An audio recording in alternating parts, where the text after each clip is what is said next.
Monica Davis, a trailblazing Black CEO who believed in empowering women through beauty, had built a thriving luxury hair care empire from scratch.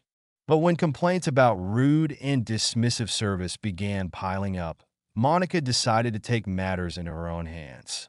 She went undercover as a regular customer in her own store, witnessing firsthand the shocking behavior of her staff. By the next morning, she made a bold decision, firing key employees on the spot and setting a new stand. Darred for excellence. What started as disappointment turned into a powerful lesson about leadership, accountability, and staying true to your mission. As we dive into this story, let us know where you're watching from in the comments, and be sure to hit the subscribe button if only you believe that everyone should be treated with respect regardless of their status. She stood just outside the glass doors of her own luxury hair care store, unnoticed by the employees bustling inside. Monica Davis, a visionary, a builder, a woman who had taken a simple dream and molded it into a multi-million-dollar empire, watched with growing disbelief. The very business she had poured her heart and soul in and now faced a test she never imagined she'd have to confront. A customer, voice trembling with frustration, stood near the counter, trying for the third time to ask a simple question about a refund. Across from her, a store associate leaned casually on the counter, arms folded tightly across her chest, exuding an air of indifference. Like I said, the associate snapped, her tone dripping with impatience. It's store policy. There's nothing I can do. The customer, visibly hurt and annoyed, looked around the gleaming store filled with rows of carefully curated products, each representing countless hours of hard work, innovation, and dedication from Monica herself. But the grandeur of the space didn't match the cold reception she was getting. "I just wanted to understand my options," the customer said quietly, shaking her head. The associate shrugged, as if the woman's frustration didn't matter at all. Monica's heart tightened as the customer turned and walked away, leaving behind products that were meant to empower, to nurture confidence and self-expression. This wasn't just a sale lost. This was trust slipping through the cracks. Monica can EW every detail of this store, the luxurious displays, the carefully formulated hair care products designed specifically for Black women, the mission that was supposed to set this space apart. This was her sanctuary, her triumph over years of struggle and rejection. She hadn't forgotten the long nights spent blending natural oils in her kitchen, hoping just one bottle would sell. The door-to-door visits, where some people listened and others didn't even bother to answer. The skepticism she faced when launching her brand in an industry that rarely made room for Black women leaders. And yet, here she was, a living testament to persistence and possibility. Her products weren't just hair care. They were symbols of empowerment for women like her. But standing outside her store today, Monica felt a simmering anger that refused to be ignored. For weeks, whispers had reached her, complaints from loyal customers who spoke of rude staff, dismissive service, and an atmosphere that didn't reflect the brand's mission. Reports were one thing. Seeing it firsthand was another. Have you ever built something with your blood, sweat, and tears only to watch it slip into chaos right under your nose? Tell us in the comment how you rectify the situation. Don't forget to hit the subscribe button if you're enjoying this story. This wasn't the experience she promised, and it certainly wasn't the business she had built with so much sacrifice. Today, Monica was here as the CEO in a designer suit. She wasn't here to sit in an office reviewing sales numbers or approving marketing strategies. She was here to see the truth for herself. And what she saw left no room for doubt. Change wasn't just coming. It was about to start right now. She walked in unnoticed. No tailored suits, no designer heels, no polished boardroom demeanor. Monica Davis, the mastermind behind one of the most successful black-owned luxury hair care brands, was just another face in the crowd. Jeans, hoodie, minimal makeup, and a curly natural wig. That's all it took to hide her true identity. Today wasn't about luxury or prestige. It was about uncovering the truth. Monica Davis stepped through the entrance of her luxury hair care store, blending into the crowd as just another shopper. With her simple jeans, plain hoodie, and a curly natural wig framing her face, she looked nothing like the glamorous CEO known across the beauty industry. That was intentional. Today wasn't about being recognized. It was about observing the reality beneath the polished surface of her business. The store smelled faintly of lavender and bergamot, the signature fragrance of Monica's best-selling hair oils. Rows of beautifully packaged products lined the sleek black and gold shelves, offering everything from deep conditioners to edge tamers. The space was designed to embody luxury, confidence, and empowerment for black women. But within minutes, Monica realized something was off. She lingered by the entrance, watching a scene unfold between a customer and a staff member. The customer, dressed in a stylish blazer and carrying a designer handbag, was immediately greeted with enthusiasm by the store associate. "Welcome. How can I help you today?" The associate beamed, practically radiating warmth. Just a few feet away, a young woman with a large, beautiful halo of natural curls stood waiting patiently for assistance. Her clothes were simple but neat, a floral dress and flat sandals. She shifted awkwardly as staff members breezed past without acknowledging her. "Mon," ICA watched as the woman sighed and began browsing aimlessly, clearly frustrated by the lack of attention. Monica's jaw tightened. This wasn't what her store was supposed to represent. What would you do if the very people representing your dream treated others with complete disregard? Let us know in the comments and subscribe to the channel to show your support for workplace ethics. Determined to experience the treatment firsthand, Monica walked toward the hair care aisle. A group of staff members stood nearby, chatting and laughing among themselves. None of them broke from their conversation to assist her. She cleared her throat and approached Tina, one of the senior associates. "Excuse me," Monica said politely. "Can you recommend a good hydrating product for natural hair?" Tina barely looked up, her expression bored.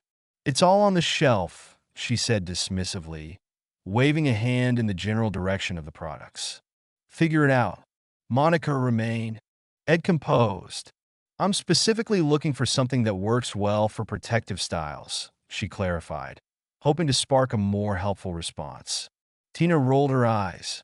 "We mostly cater to sleek and polished looks here," she said with a condescending smirk. "You might need something more basic." Monica's stomach churned. Was this how they spoke to customers? As she moved further down the aisle, pretending to browse, Monica's sharp ears picked up a whisper. Tina leaned toward Jasmine, an other associate, and murmured under her breath, "Why do they always come in looking like they can't afford anything here?" Jasmine stifled a laugh, glancing briefly in Monica's direction. Monica's grip tightened around a bottle of leave-in conditioner. The sting of those words was personal. She had built this store to be a safe, luxurious space for women who looked exactly like her and that young woman by the entrance. The very women these employees were now judging and mocking. Still, ICA kept her cool. She would remember every word, every action. As she wandered toward the checkout counter, she noticed another troubling scene. A customer stood at the counter, visibly upset. "I just bought this yesterday, and it made my scalp itch. I just want a refund," the customer explained calmly. Jasmine crossed her arms defiantly. "You should have read the return policy," she snapped. "Not my fault you didn't." The customer's face flushed with embarrassment as other shoppers began to glan. See their way. Monica wanted to intervene, but bit her tongue. This was research, valuable insight into the toxic culture festering within her business. Then came the final straw. Monica watched as the two staff members quietly slipped out the side exit, laughing as they pulled out cigarettes. They didn't inform anyone that they were leaving the floor, despite the growing number of customers wandering the store. Minutes later, a small crowd of shoppers formed near the register, waiting for assistance. See as the remaining staff continued chatting amongst themselves, oblivious.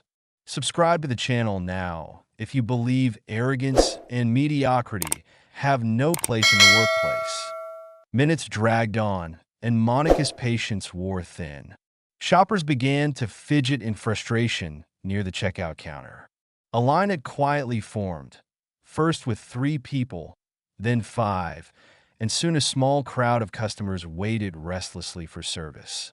A young woman in a bright yellow dress tapped her foot, holding G2 bottles of conditioner. "Excuse me," she called to Jasmine, who stood just a few feet away chatting with Tina. Jasmine didn't flinch. "Hello? Can someone check us out?" The woman tried again, her voice louder this time, cutting through the chatter. Tina let out an exaggerated sigh, turning toward Jasmine. "Do you want to handle that?" she asked with mock politeness, barely suppressing a smirk. "Nah," Jasmine replied, shrugging. "I'm good." They both chuckled like it was an inside joke. Monica clenched her jaw, heat rising to her face. Her hands itched to slam those bottles on the counter and ring up every single person herself. A gray-haired woman near the back of the line, clearly tired from standing, huffed in exasperation. "This is ridiculous," she muttered under her breath and gave up entirely, leaving the product she intended to buy on a nearby shelf before walking out the door. That was enough for Monica. She pulled out her phone, her expression stoic as fury simmered beneath the surface. Her thumbs moved swiftly across the screen as she typed a message to her executive assistant. "Schedule a staff meeting tomorrow morning. Mandatory attendance." The text sent with a soft ping, but its weight was immeasurable. The weight of disappointment pressed heavily on her chest as she glanced around the store she had poured her heart into. This was supposed to be a place of empowerment, a sanctuary for Black women to feel seen, valued, and celebrated. Instead, it had become a space where judgment, disrespect, and laziness reigned. She looked up again, her gaze hardening. The very people who ignored, mocked, and dismissed her customers were completely unaware of the truth. The woman standing silently in line, seemingly just another frustrated customer, was actually their boss. Be sure to hit the subscribe button if only you believe that everyone should be treated with respect regardless of their status, race, or looks. The very end. EXT morning, Monica returned, not as an invisible shopper, but as the CEO ready to reclaim her empire. The staff already assembled in the break room. The atmosphere shifted the moment Monica entered the store that morning. Gone were the simple clothes and natural wig. Now, she commanded attention in a tailored business suit, hair styled flawlessly, every step deliberate and unapologetic. Conversations among the staff, once filled with laughter and complacent remarks, dwindled into awkward murmurs. Tina froze mid-sentence when she caught sight of Monica striding in with purpose. Jasmine's eyes flicked toward her in disbelief. There was a collective realization creeping through the room like a cold chill. This was not a casual customer returning for another visit. This was someone important, far more important than they'd ever imagined. Monica didn't pause. She walked with a purpose, eyes never wavering from the employees who had treated her and their customers with contempt just 24 hours earlier. "Good morning," Monica greeted in a calm but commanding tone, the kind that demanded respect without raising a single decibel. "I'm Monica Davis, the owner of this store, and we have some serious business to discuss." The weight of her words hung heavy in the room. You could almost hear the collective breath being held as the staff realized exactly who had walked among them yesterday. Their shock was undeniable. They had no idea that the woman they had dismissed was their boss. The break room was suffocating with tension.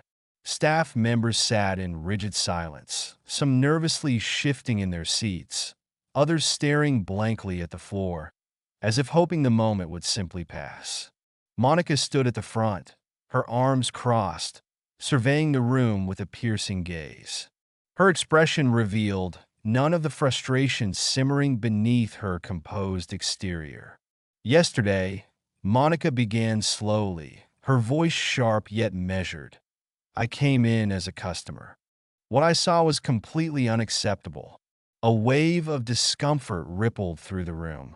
Tina opened her mouth to speak, perhaps to offer a flimsy excuse, but Monica raised a hand, cutting her off before a single word escaped.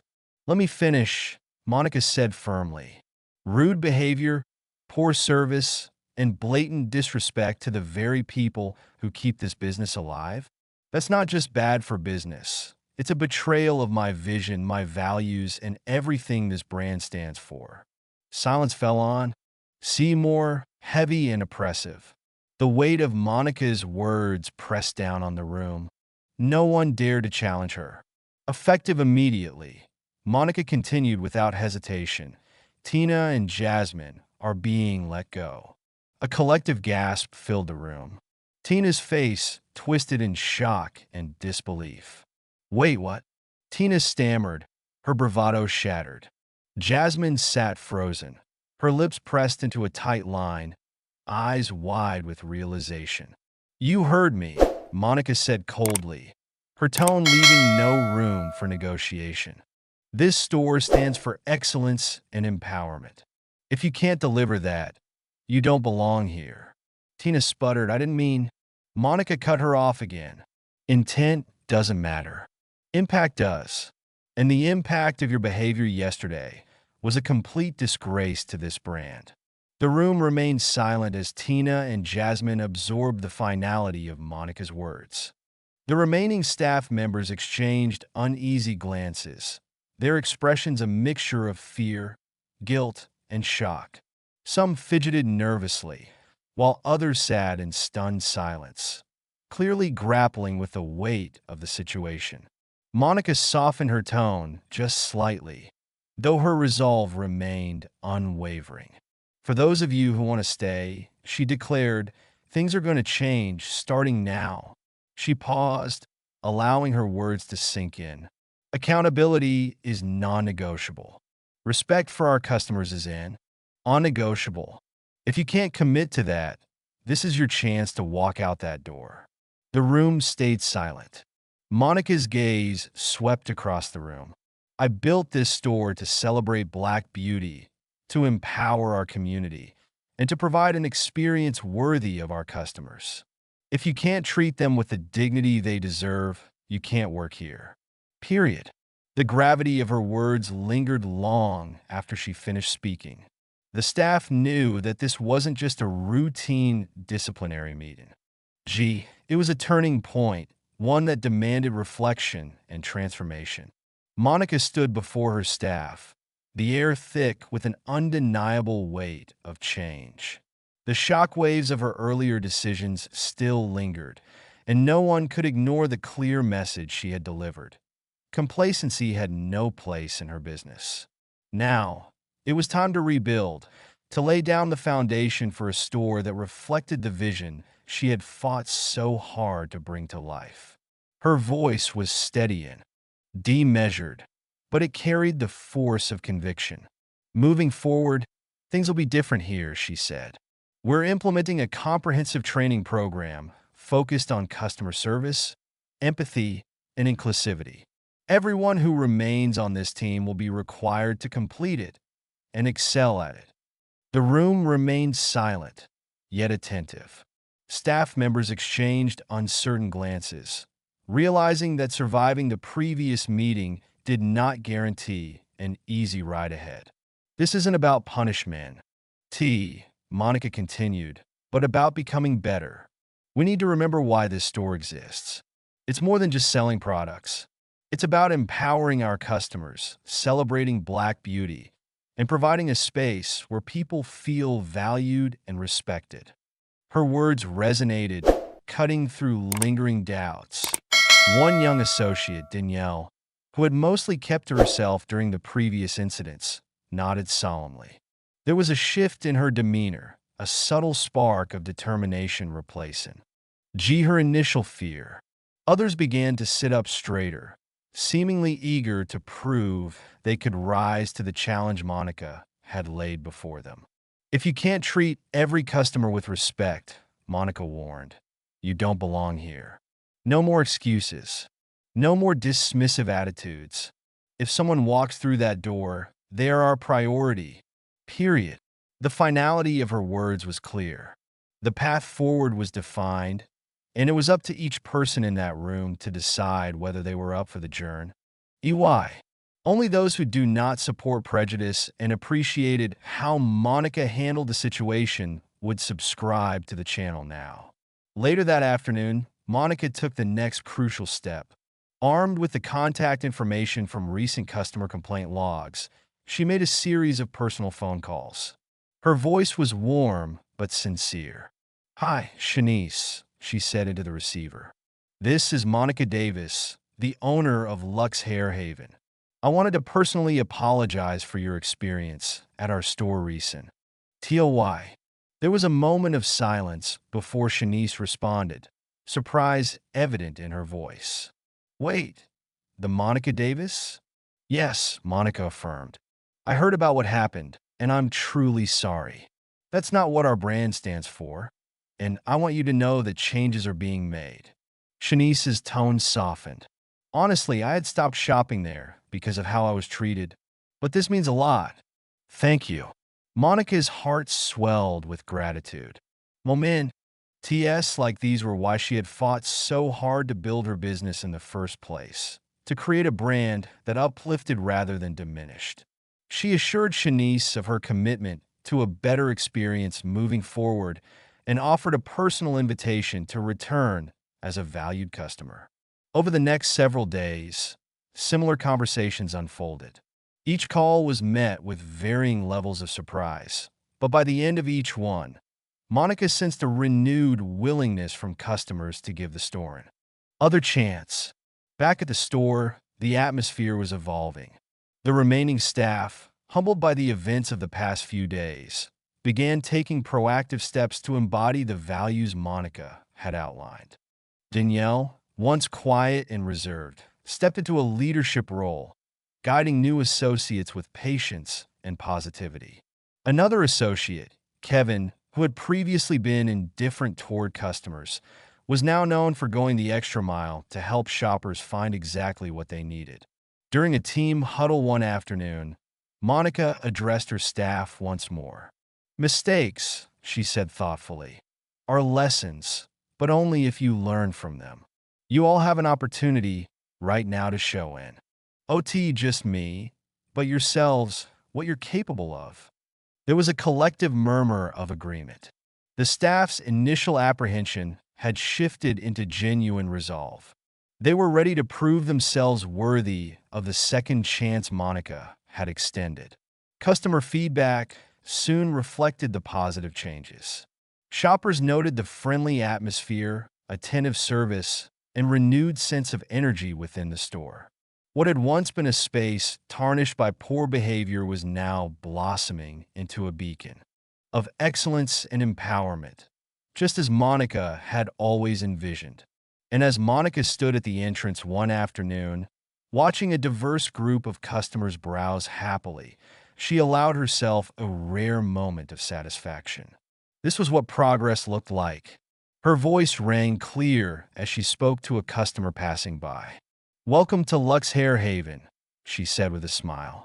"How can we help you today?" This story isn't just about a business. It's about leadership, accountability, and the power of stand. Ding firm on your values. Monica Davis reminds us all that excellence starts with respect, and true empowerment means never compromising on the standards you set for yourself and others. Hit the subscribe button now if you like this story for more contents like this. Bye for now.